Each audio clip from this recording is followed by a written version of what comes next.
नमस्कार, मी प्रतीक्षा. DNA मराठीमध्ये आपलं स्वागत. गंगाखेड तालुक्यातील मासोळी प्रकल्पात Maharashtrian dragon boat and traditional water sports association व जिल्हा dragon boat and traditional water sports संघटनेच्या वतीनं राज्यस्तरीय अजिंक्यपद स्पर्धा घेण्यात आली. या स्पर्धेत राज्यातील 15 जिल्ह्याच्या संघांनी सहभाग नोंदविला होता. या राज्यस्तरीय अजिंक्यपद स्पर्धेचं उद्घाटन रेखाताई गुट्टे यांच्या हस्ते करण्यात आलं. यावेळी तालुका क्रीडा अधिकारी रोहन औंढेकर, राज्य क्रीडा मार्गदर्शक संजय मुंढे, संघटनेचे राज्य सचिव दिनेश मुंढे आदींची उपस्थिती होती.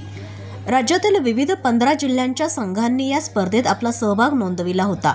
यात सर्वसाधारण विजेतेपद परभणी जिल्हा संघास मिळाले, तर द्वितीय क्रमांक लातूर आणि तृतीय बीड जिल्ह्याला मिळाला. या ड्रॅगन बोट स्पर्धेचे बक्षीस वितरण गंगाखेड विधानसभा मतदारसंघाचे आमदार रत्नाकर गुट्टे यांच्या हस्ते करण्यात आले. या प्रसंगी उपविभागीय अधिकारी जीवराज टापकर, उपविभागीय पोलीस अधिकारी डॉक्टर दिलीप टिपरसे, दिनेश मुंडे, भागवत चाटे आदींसह संघटनेचे पदाधिकारी, पंच, खेळाडू उपस्थित होते. छान वाटते. महाराष्ट्रातील पूर्ण राज्यस्तरीय स्पर्धा होत आहे या ठिकाणी आणि ड्रॅगन बोटची पहिली स्पर्धा आहे. त्यामुळे महाराष्ट्रातील जेवढे काही खेळाडू असतील ते सर्व या खेळामध्ये सहभागी झालेले आहेत आणि आयोजकांनी खूप चांगल्या पद्धतीनं या ठिकाणी आयोजन केलेले आहे सर.